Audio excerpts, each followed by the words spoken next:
अगर मैं आपसे कहूं कि एक किताब आपकी वित्तीय जिंदगी पूरी तरह बदल सकती है, क्या आप यकीन करेंगे?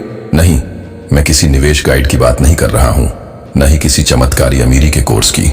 मैं बात कर रहा हूं इंसानियत की सबसे पुरानी किताबों में से एक की, बाइबल। हाँ, वही बाइबल जिसे कई लोग पुराना मानते हैं या सिर्फ एक धार्मिक मार्गदर्शक समझते हैं। उसमें ऐसे सिद्धांत हैं जो साम्राज्यों को आकार दे सकते हैं। मैं आपको सदियों पुराने सिद्धांत बताने जा रहा हूं जो आपकी वित्तीय जिंदगी को हमेशा के लिए बदल सकते हैं।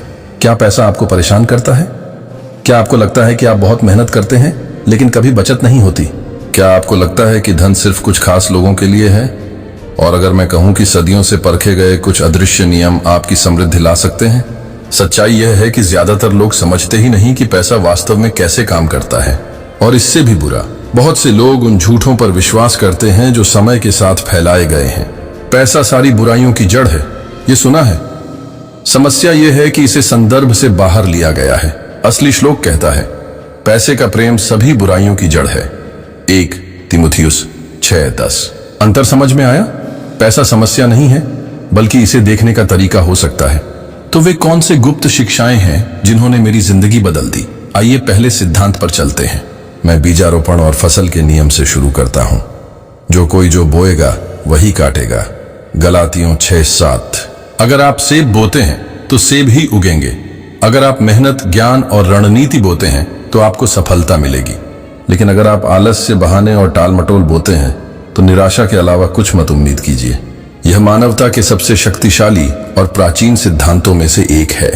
जो कुछ भी आप दुनिया में डालते हैं, किसी न किसी रूप में वह आपको वापस मिलता है। जब मैंने स्पेसएक्स शुरू किया तो सफलता की कोई गारंटी नहीं थी, बल्कि हम 3 बार असफल हुए इससे पहले कि हमने रॉकेट लॉन्च किया। और हर असफलता न केवल आर्थिक बल्कि भावनात्मक रूप से भी एक बड़ा झटका थी। करोड़ों रुपए हवा में जल गए, निवेशकों को संदेह हुआ, अखबारों ने लिखा कि मैंने अपना दिमाग खो दिया है। हार मानने का प्रलोभन बहुत बड़ा था।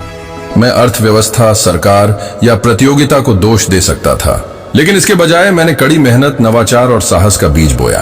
परिणाम, स्पेसएक्स ने एरोस्पेस इंडस्ट्री में क्रांति ला दी। आज हमारे रॉकेट फिर से इस्तेमाल किए जा सकते हैं, जिससे अंतरिक्ष में जाने की लागत को पहले की तुलना में काफी कम कर दिया गया है। और यह आपके लिए क्यों मायने रखता है? क्योंकि यह नियम जीवन के हर क्षेत्र में लागू होता है।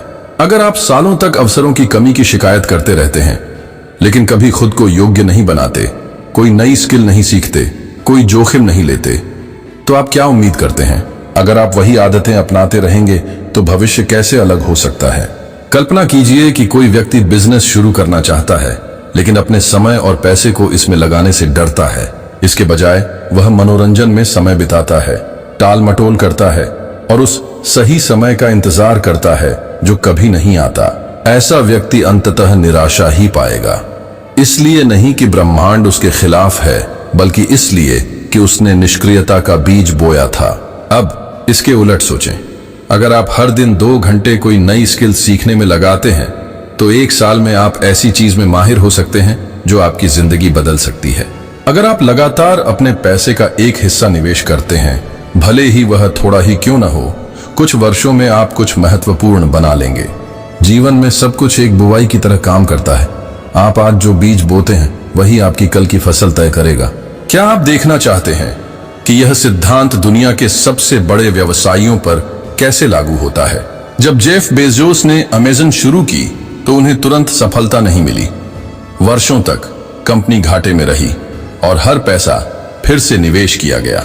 अगर बेजोस शुरुआती वर्षों में हार मान लेते, जब परिणाम नगण्य थे, तो अमेज़न कभी भी आज का साम्राज्य नहीं बन पाता। अगर आपको अभी भी इस सिद्धांत पर संदेह है तो अपनी खुद की जिंदगी को देखिए। आज आपके पास जो कुछ भी है, अच्छा या बुरा, वह आपके अतीत के बीजों का परिणाम है। आपके रिश्ते, आपका स्वास्थ्य, आपका करियर, सब कुछ आपकी पिछली क्रियाओं का प्रतिबिंब है। अगर आज आपको अपनी जिंदगी पसंद नहीं आ रही है तो यह सही समय है कि आप अपने बीज बदलें। अब मैं आपसे पूछता हूं, इस क्षण में आप क्या बो रहे हैं?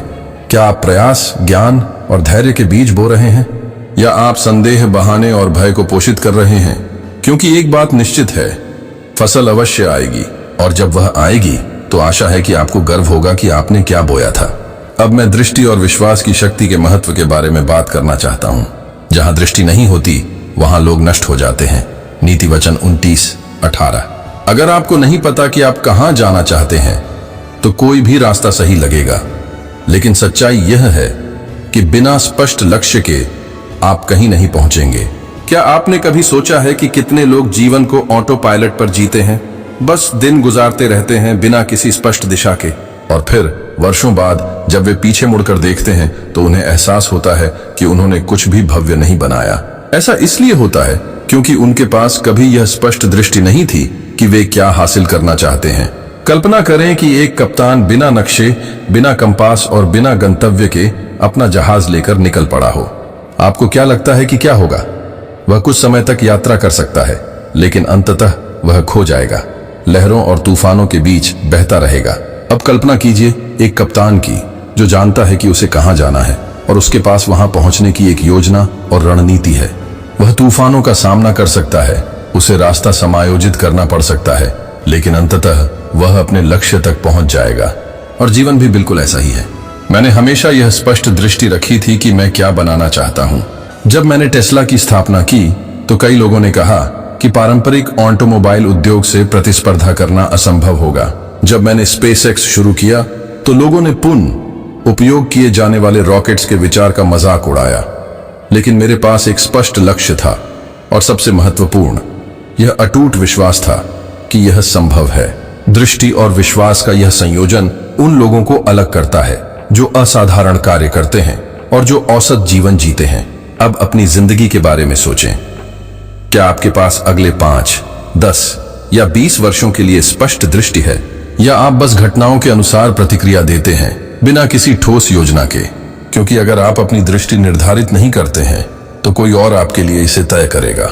और अधिकतर मामलों में क्या होता है, लोग दूसरों के सपनों को पूरा करने के लिए काम करते रहते हैं, जबकि उनके अपने सपने अधूरे रह जाते हैं। विज्ञान भी इसे साबित करता है।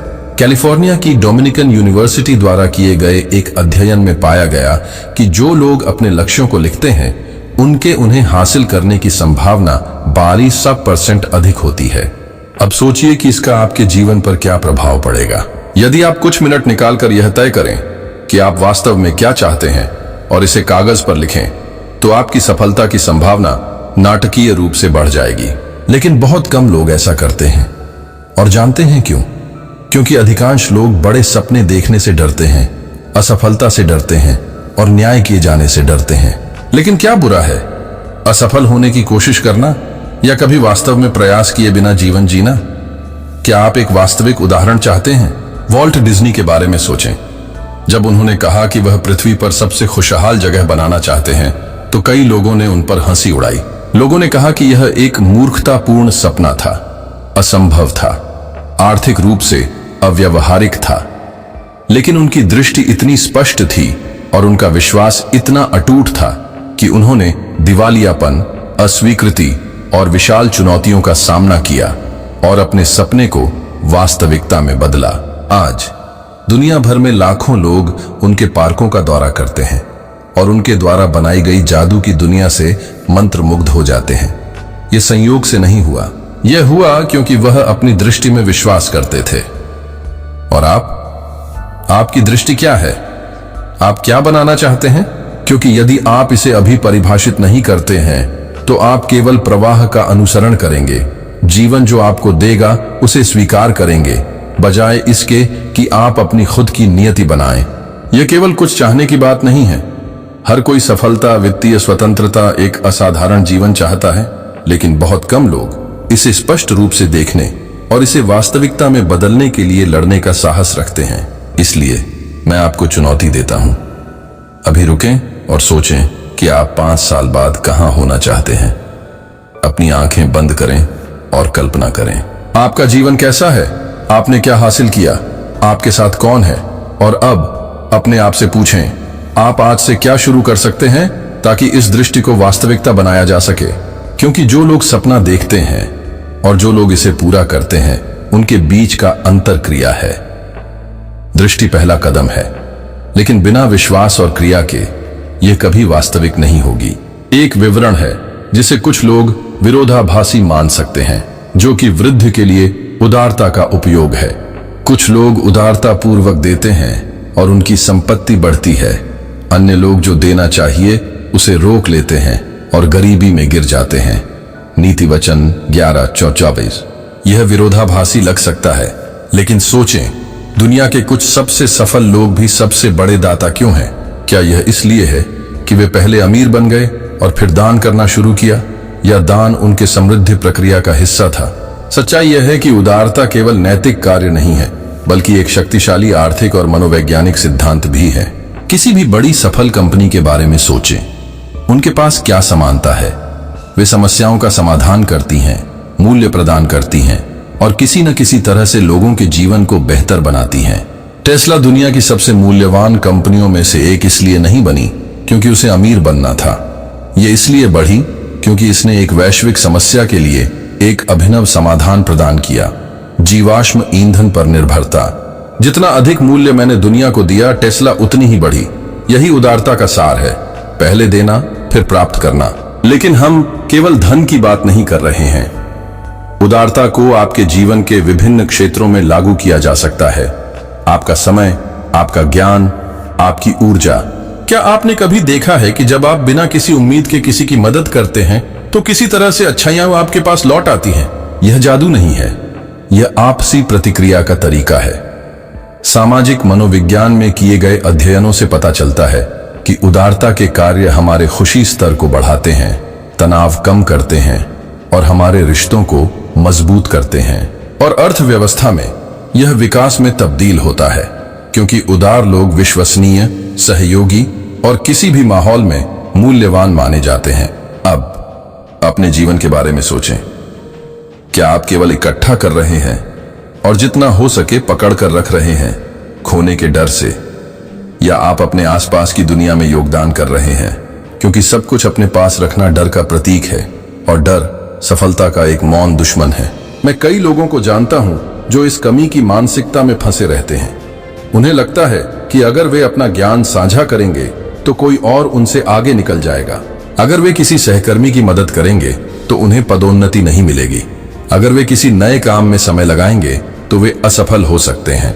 लेकिन समस्या यह है कि यह मानसिकता किसी को भी कहीं नहीं ले जाती। जो हारने से डरते हैं वे कभी वास्तव में नहीं जीतते। क्या आप एक वास्तविक उदाहरण चाहते हैं जिसने इस सिद्धांत को लागू किया? बिल गेट्स के बारे में सोचें। वह दुनिया के सबसे अमीर लोगों में से एक बन गए और अपनी संपत्ति को रोकने के बजाय उन्होंने bill and Melinda Gates foundation बनाई। लगभग 3,60,000 करोड़ रुपए सामाजिक कारणों, रोग उन्मूलन और शिक्षा में लगाने का निर्णय लिया। परिणाम, वह न केवल आर्थिक रूप से बढ़ते रहे, बल्कि उन्होंने एक विरासत भी छोड़ी जो आने वाली पीढ़ियों को प्रभावित करेगी। क्योंकि जब आप दुनिया को मूल्य देते हैं तो दुनिया आपको ब्याज सहित लौटाती है। अब मुझे गलत मत समझिए, मैं यह नहीं कह रहा हूं कि आपको बिना योजना के अपनी सारी चीजें दान कर देनी चाहिए। उदारता लापरवाही नहीं है, यह एक रणनीतिक निवेश है। आपको खुद से यह सवाल पूछना चाहिए, मैं दूसरों के लिए मूल्य कैसे जोड़ सकता हूं जिससे मेरा विकास भी हो? यह ज्ञान साझा करने, कुछ सिखाने, एक उपयोगी उत्पाद बनाने या एक वास्तविक समस्या हल करने के रूप में हो सकता है। जितने अधिक लोगों की आप मदद करेंगे उतनी ही समृद्धि स्वाभाविक रूप से आपके पास आएगी। और अगर अभी भी संदेह है तो अपने आसपास देखिए, आपके द्वारा ज्ञात सबसे सफल लोग कौन हैं? मुझे यकीन है कि वे सभी किसी न किसी रूप में मूल्य उत्पन्न करने वाले हैं। अब उन लोगों को देखिए जो ठहराव में रहते हैं। क्या वे डर के कारण सब कुछ पकड़कर रख रहे हैं बजाय इसके कि वे सकारात्मक प्रभाव पैदा करें? तो आपके लिए विचार करने वाली बात यह है, आप इस सिद्धांत को अभी अपने जीवन में कैसे लागू कर सकते हैं? आप अपने ज्ञान, समय और कौशल के साथ अधिक उदार कैसे हो सकते हैं? क्योंकि अंततः समृद्धि केवल उस चीज से नहीं आती जो हम इकट्ठा करते हैं, बल्कि उससे आती है जो हम साझा करते हैं। एक महत्वपूर्ण सबक जो मैं आप सभी के दिमाग में बैठाना चाहता हूं वह यह है कि भावनाओं पर नियंत्रण के बिना कुछ भी स्थिर नहीं रहता। मूर्ख अपनी क्रोध को पूरी तरह व्यक्त करता है, लेकिन बुद्धिमान इसे नियंत्रित करता है। नीति वचन 29:11। अगर कोई चीज सफलता प्राप्त करने वालों और असफल होने वालों के बीच अंतर पैदा करती है तो वह है भावनाओं को नियंत्रित करने की क्षमता। इस पर सोचें, कितनी बार आपने आवेग में कोई निर्णय लिया और बाद में पछताया? कितने अवसर आपने खो दिए क्योंकि आपने बिना सोचे समझे त्वरित प्रतिक्रिया दी। आत्मनियंत्रण केवल नैतिक गुण नहीं है, यह समृद्धि के लिए एक आवश्यक कौशल है। अधिकांश लोग अपनी भावनाओं को, अपनी क्रियाओं को नियंत्रित करने देते हैं। वे अपने पास धन नहीं होने के बावजूद खर्च कर देते हैं क्योंकि वे दुखी या तनावग्रस्त होते हैं। वे गुस्से या डर में त्वरित निर्णय लेते हैं। वे परियोजनाओं को छोड़ देते हैं क्योंकि शुरुआती चुनौतियों से निराश हो जाते हैं। लेकिन जो लोग अपनी भावनाओं को नियंत्रित करना सीखते हैं, वे इस कौशल को सबसे बड़ी प्रतिस्पर्धात्मक बढ़त में बदल देते हैं। मैं बेहद कठिन परिस्थितियों से गुजरा हूं, जहां शांत रहना ही सब कुछ खोने से बचने का एकमात्र तरीका था। स्पेसएक्स की शुरुआत में 3 प्रक्षेपण असफल रहे। इसका मतलब था कि लाखों रुपए सचमुच हवा में उड़ गए। दबाव बहुत अधिक था, पूरी दुनिया देख रही थी और विफलता पर हंस रही थी। निवेशक चिंतित थे। मैं आसानी से घबरा सकता था, एक आवेगपूर्ण निर्णय ले सकता था और सब कुछ वहीं समाप्त कर सकता था। लेकिन इसके बजाय मैंने गहरी सांस ली और इस पर ध्यान केंद्रित किया कि क्या सुधार किया जा सकता है। इसने सब कुछ बदल दिया। अगर मैं निराशा के आगे झुक जाता तो आज स्पेसएक्स का अस्तित्व नहीं होता। यह सिद्धांत आपके जीवन के हर क्षेत्र में लागू होता है। सोचिए कितने लोग केवल अपनी भावनात्मक प्रतिक्रियाओं को नियंत्रित न कर पाने के कारण विनाशकारी निर्णय लेते हैं। एक व्यवसायी जो संकट के समय आवेग में निर्णय लेता है, वह एक उभरते हुए व्यापार को नष्ट कर सकता है। एक कर्मचारी जो गुस्से में कार्यस्थल पर भड़क उठता है, वह अपने विकास के अवसर खो सकता है। एक निवेशक जो घबराकर गलत समय पर सब कुछ बेच देता है, वह लाखों रुपए गंवा सकता है। विज्ञान भी इसकी पुष्टि करता है। तंत्रिका विज्ञान के अध्ययन बताते हैं कि जब हम भावनात्मक रूप से परेशान होते हैं तो हमारा तर्क संगत मस्तिष्क पृष्ठभूमि में चला जाता है। ऐसा लगता है कि उस समय हम अपनी आदिम प्रवृत्तियों द्वारा नियंत्रित हो रहे होते हैं, बिना दीर्घकालिक परिणामों का विश्लेषण करने की क्षमता के। इसीलिए जो लोग आत्मनियंत्रण का अभ्यास करते हैं, वे जीवन के हर क्षेत्र में अधिक सफल होते हैं। अब इसे अपने दैनिक जीवन में कैसे लागू करें? पहला, कार्य करने से पहले अपनी भावनाओं को पहचानना सीखें। अगर आप गुस्से, निराशा या चिंता में हैं, तो कुछ समय के लिए रुकें, गहरी सांस लें। भावनाओं के आवेग में महत्वपूर्ण निर्णय न लें। दूसरा, लचीलापन विकसित करें। समझें कि चुनौतियां यात्रा का हिस्सा है और तनाव में कार्य करना शायद ही कभी अच्छे निर्णयों की ओर ले जाता है। तीसरा, संकट के समय के लिए एक योजना बनाएं। यदि आपको पहले से पता है कि कठिनाइयों का सामना करने पर आप कैसे प्रतिक्रिया देंगे, तो शांत रहना आसान होगा। क्या आप एक वास्तविक उदाहरण चाहते हैं कि भावनात्मक नियंत्रण कैसे किसी के भविष्य को निर्धारित कर सकता है? वॉरेन बफेट को देखिए। आर्थिक संकट के दौरान जब कई निवेशक डर के कारण अपने शेयर बेच देते हैं, बफेट शांत रहते हैं और इसके विपरीत करते हैं, वे खरीदते हैं। उन्होंने बहुत पहले ही समझ लिया था कि सामूहिक भय उन लोगों के लिए अवसर पैदा करता है जो अपनी भावनाओं को नियंत्रित कर सकते हैं, और यही रणनीति उन्हें दुनिया के सबसे अमीर व्यक्तियों में से एक बनाने में मदद की। अब अपनी खुद की जिंदगी पर गौर करें। क्या आप अपनी भावनाओं को नियंत्रित कर रहे हैं या वे आपको नियंत्रित कर रही हैं? क्या आप डर, निराशा या क्रोध को अपना भविष्य तय करने दे रहे हैं? यदि आप वास्तव में समृद्ध होना चाहते हैं, तो आपको आत्मनियंत्रण सीखना होगा, क्योंकि जो अपनी भावनाओं को नियंत्रित करता है, वह अपने भविष्य को नियंत्रित करता है। अगर कोई चीज प्रेरणा से ऊपर है, तो वह है अनुशासन और कड़ी मेहनत को आधार बनाना। आलसी व्यक्ति केवल इच्छा करता है और कुछ भी प्राप्त नहीं करता, लेकिन परिश्रमी की इच्छाएं पूरी होती हैं। नीति वचन 13:4। हर कोई सफलता चाहता है, हर कोई धन चाहता है, हर कोई स्वतंत्रता चाहता है, लेकिन कुछ ही लोग खुद से पूछते हैं, क्या मैं वास्तव में वह करने को तैयार हूं जो जरूरी है? जो लोग अपने लक्ष्यों को प्राप्त करते हैं और जो केवल सपने देखते हैं, उनके बीच का अंतर अनुशासन और निरंतर मेहनत है। दुनिया प्रतिभाशाली लोगों से भरी है जो कभी आगे नहीं बढ़ते, क्योंकि उनके पास निरंतरता नहीं होती।